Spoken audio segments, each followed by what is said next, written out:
दोस्तों, बिहार बोर्ड द्वारा जारी मॉडल पेपर को हम लोग यहाँ देखेंगे। तो आप लोग बिहार बोर्ड द्वारा जारी मॉडल पेपर को देखते हैं, जो एसएसटी सोशल साइंस का सेट 1 है। ये सोशल साइंस का सेट 1 है। तो चलते हैं, देखते हैं।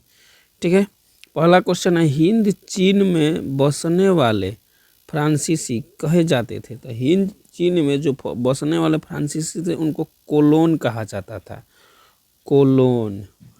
अगला क्वेश्चन है कि रौलेट एक्ट कब पारित हुआ था। रौलेट एक्ट 1919 में पारित हुआ था। रौलेट एक्ट कब पारित हुआ था? 1919 में। अगला क्वेश्चन है कि जालियांवाला बाग हत्याकांड के विरोध में किसने अपनी नाइटहुड की उपाधि त्याग दी।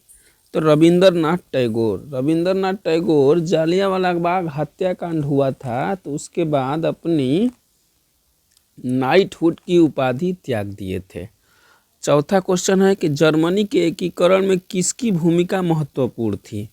तो गैरीवाल्टी। गैरीवाल्टी की भूमिका जर्मनी के एकीकरण में सबसे महत्वपूर्ण थी। तो अगला क्वेश्चन है, क्वेश्चन नंबर 5 देखते हैं। क्वेश्चन नंबर 5 है कि आर्य समाज की स्थापना किसने किया। आर्य समाज की स्थापना किसने किया? तो राजा राम मोहन राय। अगला क्वेश्चन है कि पूर्ण स्वराज की मांग का प्रस्ताव कांग्रेस के किस अधिवेशन में हुआ। तो 1929 के लाहौर अधिवेशन में। उस समय कांग्रेस के अध्यक्ष थे जवाहरलाल नेहरू। अगला क्वेश्चन है कि भारत में पहली सूती मिल की कहाँ खोली गई। भारत में सूती वस्त्र की प्रथम मिल कहाँ खोली गई? बम्बई में। अगला क्वेश्चन है कि अखिल भारतीय ट्रेड यूनियन कांग्रेस के प्रथम अध्यक्ष कौन थे। अखिल भारतीय ट्रेड यूनियन के प्रथम अध्यक्ष थे लाला लाजपत राय। अगला question, question number 9। Question number 9 है कि हिंद चीन क्षेत्र में अंतिम युद्ध की समाप्ति के समय अमेरिका के राष्ट्रपति कौन थे। तो निक्सन। निक्सन नाम था राष्ट्रपति। जब हिंद चीन की युद्ध की समाप्ति हुआ तो अमेरिका का राष्ट्रपति थे निक्सन। अगला क्वेश्चन है, विक्टर इमैनुअल ने किसे प्रधानमंत्री नियुक्त किया। तो काउंट काबूर को। रक्त एवं लौह की नीति का अवलंबन किसने किया। तो रक्त एवं लौह की नीति का अवलंबन बिस्मार्क ने किया था। बिस्मार्क। देखिए, सब क्वेश्चन हम लोग पहले कर चुके हैं। हिस्ट्री का ऑब्जेक्टिव जो किए हैं उसमें सब क्वेश्चन कर चुके हैं। अगर आप लोग वीडियो नहीं देखे हैं तो उसे ज़रूर देखें।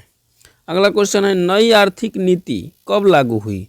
तो नई आर्थिक नीति 12 नंबर क्वेश्चन का आंसर बताइए। तो 1921 में। नई आर्थिक नीति कब लागू हुई? 1921 में। अगला question 13 number question, Indian statutory commission के अन्य नाम क्या था। तो साइमन कमीशन। महात्मा गांधी ने किस समाचार पत्र का संपादन किया। तो यंग इंडिया। गुटेनबर्ग ने सर्वप्रथम किस पुस्तक की छपाई की। तो गुटेनबर्ग ने सर्वप्रथम बाइबिल पुस्तक की छपाई की। अशोक का अभिलेख किस लिपि में है। अशोक का अभिलेख ब्राह्मी लिपि में है। अगला क्वेश्चन है, बंगाल विभाजन कब वापस लिया गया। तो बंगाल विभाजन 1911 को वापस लिया गया। नेक्स्ट क्वेश्चन है कि रूस में कब दासत्व यानी दास प्रथा की समाप्ति किया गया। रूस में कब दास प्रथा समाप्त किया गया। तो 1861 ईस्वी को। किस सम्मेलन में 1 मई को मजदूर दिवस मनाने का निर्णय लिया गया।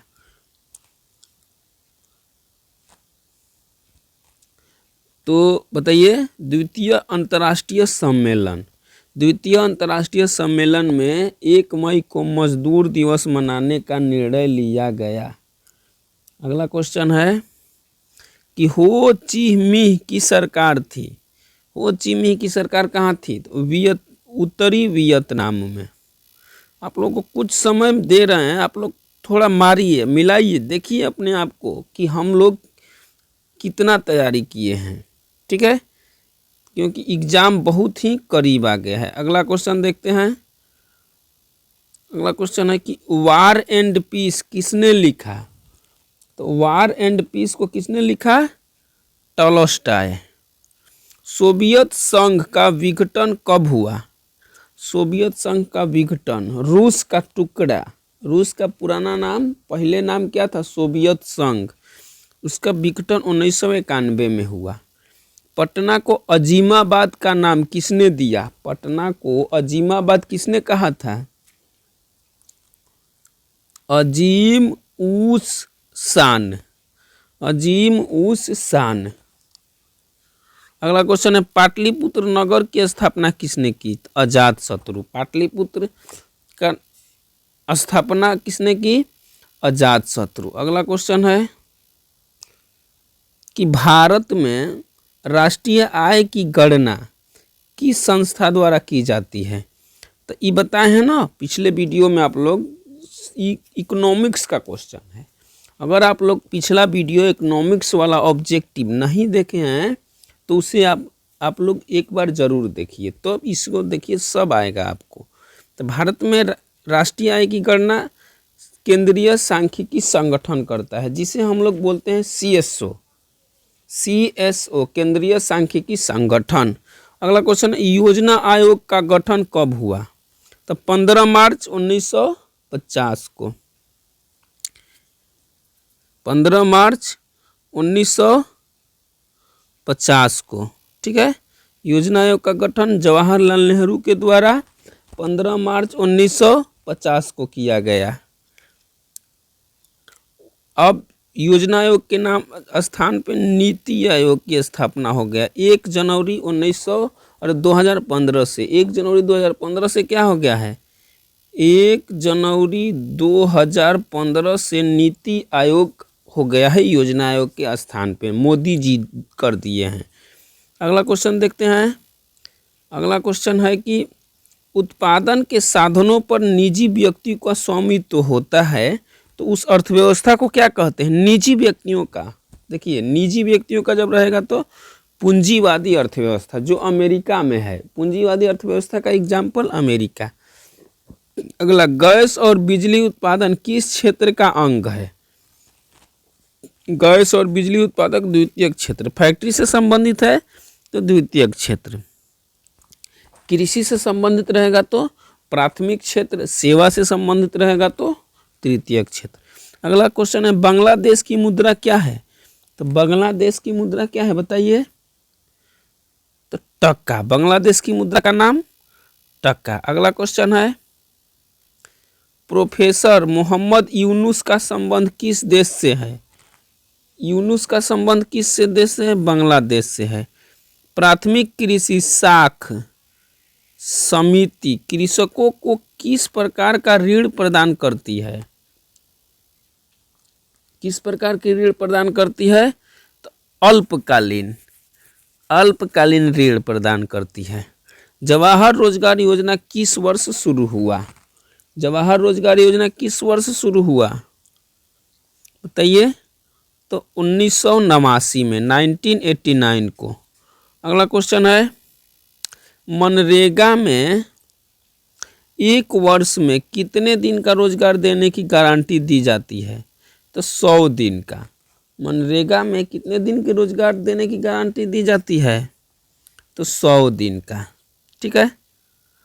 उपभोक्ता संरक्षण के लिए कितने राज्य आयोग हैं? उपभोक्ता संरक्षण के लिए कितने राज्य आयोग है? 35। प्रोफेसर PC महालनोबिस की अध्यक्षता में किस समिति का गठन किया गया? किस समिति का गठन किया गया? तो राष्ट्रीय आय समिति। आप लोग को समय दे रहे हैं कि आप लोग अपना मिलाइएगा, आपका कितना नंबर है OMR लेकर बैठिए और मारते रहिए, फिर हम आंसर बताएंगे, मिलाइए आपका कितना सही हो रहा है, इससे पता चलेगा कि आपकी तैयारी कितना हुआ है। अगला क्वेश्चन देख रहे हैं कि उपभोक्ता व्यय और बचत का योग क्या कहलाता है? आय। बहुत बढ़िया। निम्न में से कौन आर्थिक क्रिया का चक्रीय प्रवाह है? आर्थिक क्रिया का चक्रीय प्रवाह है, बताइए। इनमें से सभी। भारत में सर्वप्रथम राष्ट्रीय आय का अनुमान कब लगाया गया? दादा भाई नौरोजी लगाए थे, बताइए। 1868 ईस्वी को। अगला क्वेश्चन देखते हैं। अगला क्वेश्चन है कि निम्न में से कौन सहकारिता का मूलभूत तत्व नहीं है? सहकारिता का मूलभूत तत्व नहीं है। तो अनिवार्य सदस्यता। इनमें से कौन गैर आर्थिक आधारित संरचना है? गैर आर्थिक आधारित संरचना। स्वास्थ्य, शरीर से संबंधित है। संविधान का 74वां संशोधन किससे संबंधित है? बताइए। तो संविधान का 74वां संशोधन, बताइए। हाँ, नगरीय शासन व्यवस्था से। नगरीय शासन व्यवस्था से। अगला क्वेश्चन है कि बिहार में एक नगर निगम में अधिकतम कितने वार्ड हो सकते हैं? एक नगर निगम में अधिकतम कितने वार्ड हो सकते हैं?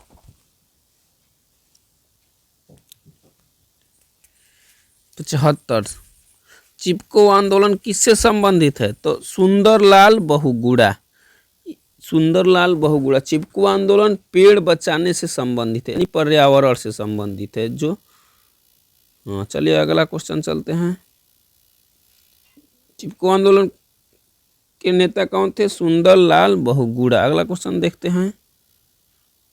हाँ, मिलाइएगा, आप मिलाते रहिए OMR लेकर आप लोग, तभी पता चलेगा कि आपकी तैयारी कितना हुआ है। अगला क्वेश्चन देखते हैं कि नेपाल में सप्तदलीय गठबंधन क्यों किया गया?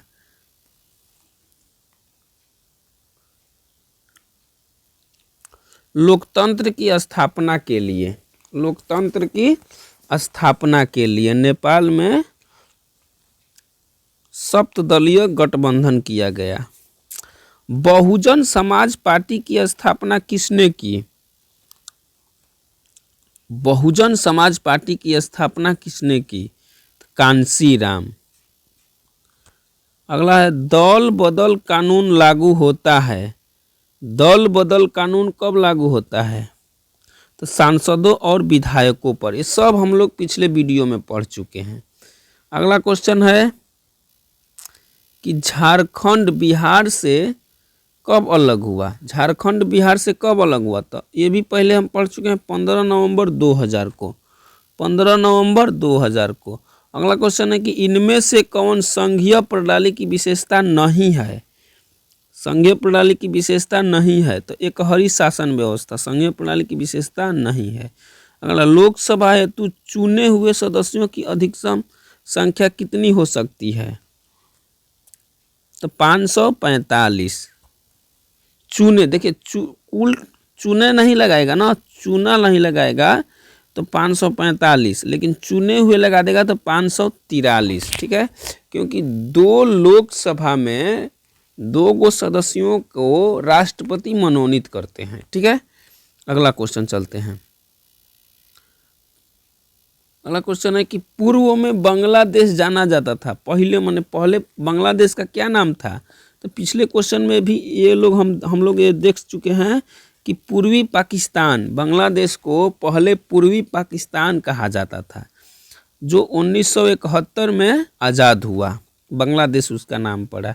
अगला क्वेश्चन है वेस्ट इंडीज संघ की स्थापना हुई। वेस्ट इंडीज संघ की स्थापना कब हुई, बताइए?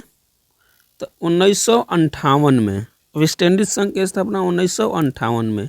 इंडिका के लेखक कौन है? इंडिका के लेखक, तो इंडिका के लेखक हैं मेगास्थनीज। विश्व का सबसे बड़ा लोकतांत्रिक देश, बड़ा कहेगा तो भारत हो जाएगा। विश्व का सबसे बड़ा लोकतांत्रिक देश कहेगा तो भारत, सबसे पुराना लोकतांत्रिक देश कहेगा तो अमेरिका। अगला क्वेश्चन है, आंग सान सू किस देश के नागरिक हैं? आंग सान सू किस देश के नागरिक हैं जी? तो म्यांमार। क्षेत्रवाद की भावना का कुपरिणाम क्या है? तो अलगाववाद। दुधवा राष्ट्रीय उद्यान कहाँ है? दुधवा राष्ट्रीय उद्यान बताइए। यूपी में। कहाँ है? यूपी में। अगला क्वेश्चन है, भारत की प्रथम राष्ट्रीय जल नीति कब अपनाई गई?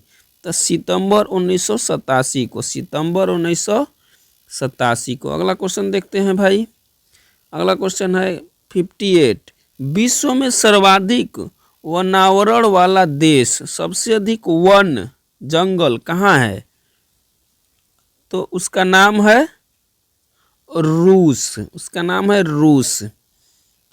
किस मृदा में ह्यूमरस की मात्रा नगण्य होती है? तो लेटेराइट मृदा में। भारत का सबसे बड़ा खनिज तेल उत्पादक क्षेत्र कौन है? खनिज तेल उत्पादक क्षेत्र बताइए। सबसे बड़ा तो डिगबोई जो असम में है। इनमें से कौन रोपड़ फसल है? रोपड़ फसल कौन है जिसको रोपते हैं बताइए। सभी होगा भाई। चाय भी रोपते हैं, रबड़ भी रोपते हैं, गन्ना भी रोपते हैं, धान रहेगा तो वो भी रोपते हैं। ठीक है। अगला क्वेश्चन देखते हैं कि अगला क्वेश्चन है कि जीवन रेखा रेल कब चलाई गई थी? जीवन रेखा रेल कब चलाई गई थी? 1991 को। कांवर झील कहाँ है? अगला क्वेश्चन बताइए। 63 कांवर झील कहाँ है? तो बेगूसराय में। कांवर झील कहाँ है? बेगूसराय में। अगला क्वेश्चन है, किस राज्य में संयुक्त वन प्रबंधन का पहला प्रस्ताव पारित किया गया? तो उड़ीसा। इनमें से कौन अकार्बनिक खनिज है? अकार्बनिक खनिज कौन है भाई बताइए। 65 अकार्बनिक खनिज बताना है। अकार्बनिक खनिज बताइए। अभ्रक। भारत में किस राज्य में सर्वाधिक मैंग्रोव वन है? मैंग्रोव वन सबसे अधिक कहाँ है? तो पश्चिम बंगाल में। कौन कोयला घटिया किस्म का है? घटिया किस्म का माने सबसे खराब कोयला कौन है? तो पीट कोयला जो सबसे अधिक धुआं देता है। अगला क्वेश्चन है कि भारत में चाय की कृषि कहाँ शुरू हुई थी? भारत में चाय की कृषि कहाँ शुरू हुई थी? असम में। अगला क्वेश्चन देखते हैं, पाइराइट। अगला क्वेश्चन है 69, पाइराइट किस प्रकार का खनिज है? पाइराइट किस प्रकार का खनिज है बताइए। धात्विक। अगला क्वेश्चन है कि अगला पहले साफ साफ देख लेते हैं इसको। अगला क्वेश्चन है